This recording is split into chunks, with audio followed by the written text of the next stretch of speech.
안녕하세요. 리치셀과 함께하는 PF농법. 지금까지 영상을 제작해서 하나씩 올리고 있는데요. 이 영상들을 보시고 궁금하신 내용들이 꽤 많이 있으신 것 같아요. 영상 밑에 댓글에다가 궁금한 사항들을 남겨주십시오. 그러면 제가 그걸 보고 이건 조금 더 제가 구체적으로 보충해서 설명을 해드리겠다 싶은 내용들이 있으면 보충해서 알려드리도록 하겠습니다. 오늘 댓글을 보고 제가 설명을 좀 해드리겠다 싶은 내용은요. 미생물 배양할 때 이 미생물이 휴면 상태라고 하는데 언제 깨어나고 언제부터 이렇게 좀 활동을 하고 빨리빨리 증식이 되는지 구체적인 내용을 알려드리도록 하겠습니다. PF농법에서 사용하는 단비 미생물 대체적으로 바실러스균이잖아요. 바실러스균들은 좀 빨리빨리 증식이 되는 편이에요. 자, 하나씩 보도록 하겠습니다. 서브틸리스, 벨레젠시스, 리체디포미스 이 세 가지를 제가 이렇게 별도로 색칠을 해놨어요. 그 이유가 있는데요. 이 세 가지는 그람당 1000억 마리를 우리가 사용하고 있어요. 나머지들은 보통 그람당 100억 마리 정도를 사용하고 있는데 그럼 이거는 왜 1000억 마리고 얘는 왜 100억 마리일까요? 1g의 부피가 있을 거 아니에요. 거기에 1000억 마리가 붙었다라는 거는 크기가 좀 작다라는 얘기겠죠. 이렇게 크기가 좀 작은 애들이 증식을 좀 빨리빨리 잘 하는 편이에요. 깨어나는 시간은 보통 3시간에서 6시간 정도면 깨어납니다. 지금 이 기준들은 실험실 기준만 해당되는 건 아니고요. 우리 농가에서도 내가 조건을 어느 정도 맞추면 요 비슷하게 일어나는 현상입니다. 깨어나는 시간은 요 세 가지는 보통 3시간에서 6시간. 활성화가 이제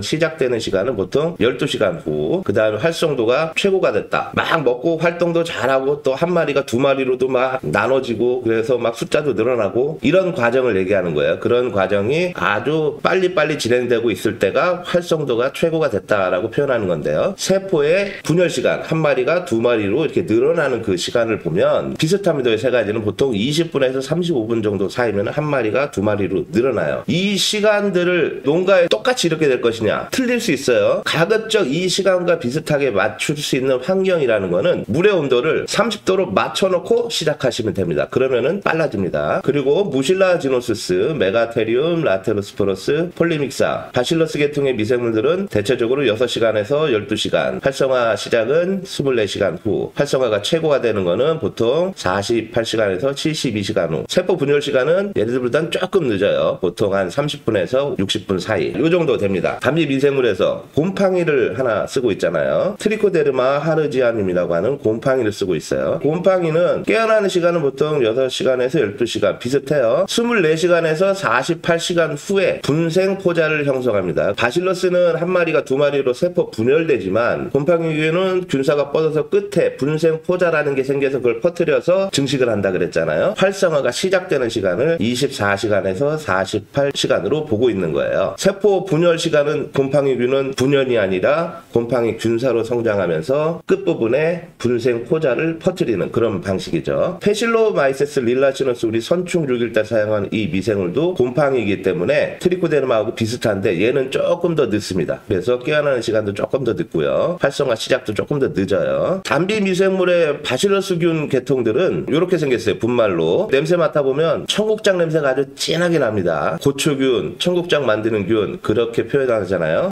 청국장, 된장 만들 때 이 고초균 역할을 많이 하는데 단비 미생물도 그 비슷한 계통의 미생물들이기 때문에 냄새가 아주 구수합니다. 트리코데르마 하르지아눔은 녹색 곰팡이균이기 때문에 이렇게 녹색을 띠고요. 페실로마이세스는 이렇게 약간 보라색을 띠는 그런 형태의 분말 형태로 우리가 이제 제품을 만들게 됩니다. 이런 것들을 이제 섞어서 우리가 혼합해서 사용하게 되는 거죠. 단비 미생물을 추가적으로 한 번만 더 설명해 드릴게요. 바실러스 계통이 얼마나 토양에 좋은지 한번 볼게요. 효과를 중복되는 게 많기 때문에 중복되는 거는 그냥 생략하고 하나씩만 말씀드려 볼게요. 토양 병원균 감소하죠. 면역력도 증가돼요. 식물의 면역력이요. 작물 성장이 촉진되고 뿌리가 활성화가 됩니다. 토양 내 고분자 유기물을 분해시켜줘요. 분해가 잘 안 되는 난분해성 유기물들이 있는데 그런 것들도 분해가 잘 됩니다. 그리고 양분의 가용화를 해요. 토양에 불용화된 양분들을 가용화 시켜줍니다. 어떤 경우에는 암 속에 있는 광물질, 그러니까 점토 속에 있는 그런